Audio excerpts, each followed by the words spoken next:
This is Steve from Boxing UK in association with Supreme CBD. Eddie Hearn, 1-to-1. How are you, mate? I'm alright, how are you? Good, thank you. Can I just get this in? This is my new prop, Eddie. Yeah, I'm not sure about the... Where's the sort of... That's coming on Saturday. Okay, good stuff, yeah, good stuff.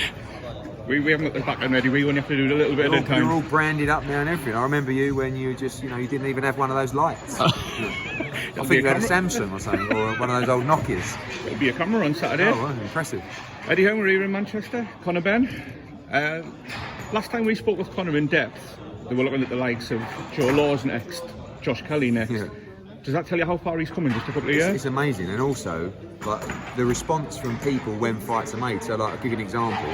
A year ago, if he was fighting Algeria or Granados or VanHeerden, he'd be going, oof, 50-50 fight. Now they're saying, oh, stick him in with Mikey Garcia, with Keith Thurman. I mean, I said to Conor, don't get frustrated by that. That's a big compliment. This is a tough fight, first ever southpaw. You've only got to talk to VanHeerden to know how much he wants it. Like, he's not a mug. He's a tough man. But Conor Benn is improving all the time.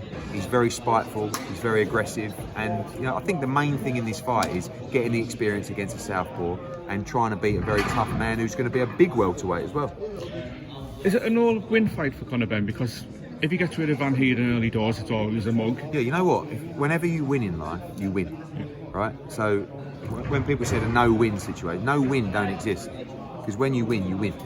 So I understand the question, but ultimately you're going through the process, you're learning in the camp, you're learning against a world-class southpaw in there, and you're gaining experience. So you're always winning. But the criticism will come regardless. If it's a tough fight, people will go, oh, I can't believe he's had a tough fight against VanHeerden. If he ices him, they'll go, oh, well, he's shot and over the hill. You can't win.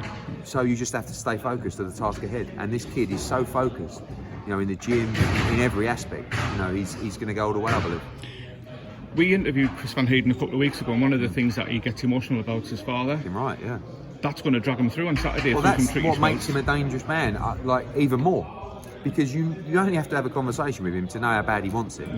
He's going to put everything in his body, everything in his soul into this fight for various different reasons, for the opportunity. But of course, that pain of losing his father, and this is what they dreamed of. So it's very difficult hearing him talk. Cracks me, it makes me crack up as well when I'm talking to him.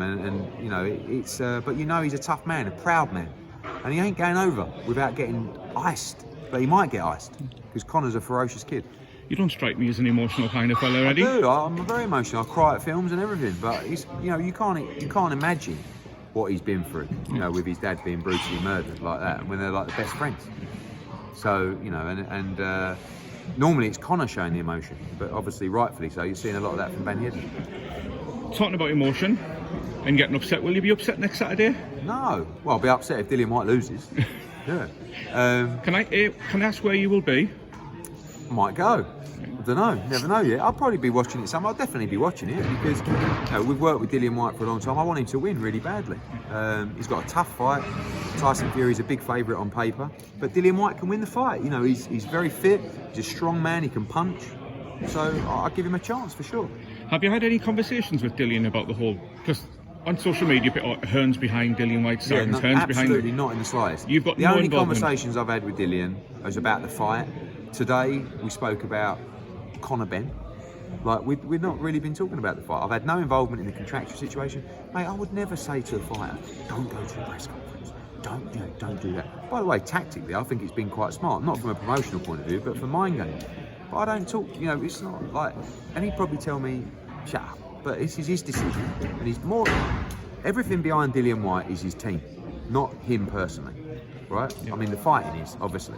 But these decisions are made by lawyers and by management and stuff like that. So, right or wrong, I don't know because I've not been involved. But no, certainly not me. The only involvement we've got in this fight is wanting him to win. You said after the Joseph Parker-Derek Chisora fight that Dillian Whyte knocks Tyson Fury out with the left hook. Yeah, I can see it. Joseph Parker gave you an evil look at the time. But sometimes you talk about how can someone win a fight. I can see Dillian Whyte knocking him out. Maybe it don't happen, but I know he can. Now, can he do it on the night in the fight? We'll see. Two very, very quick ones. Triple G and CANELO. Yep. Is that likely? Yeah, I mean, look, that fight. Despite what Triple G looked like the first few rounds? But Triple G always starts slow. He hasn't boxed for over 400 days.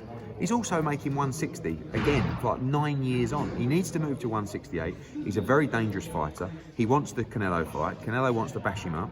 So let's see if Canelo can beat Bivol, because that's a tough fight. But if he comes through, I believe you'll see that in September. Brilliant. Two very quick ones. DAZN, Eddie, we were looking to be at the launch party with you, and you said there was things in place in regards to getting DAZN out there.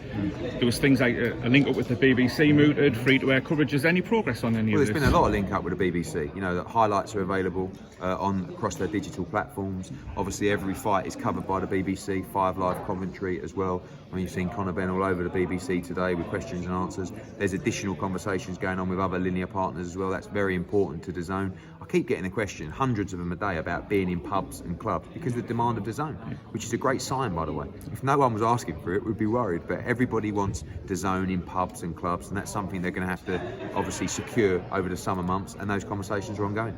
Brilliant. Last one, without naming any names, there's obviously some ramifications in boxing with certain things happening. Do you think there'll be some ripples ahead in the sport? There's always ripples. There's a ripple every day, especially when I jump in the pool. But you know, it's a game full of drama, and you know, as always, we'll operate with integrity and follow all guidelines, and you know, we'll remain the global front runner. Eddie Hearn, I'll see you on Saturday night. Thank you.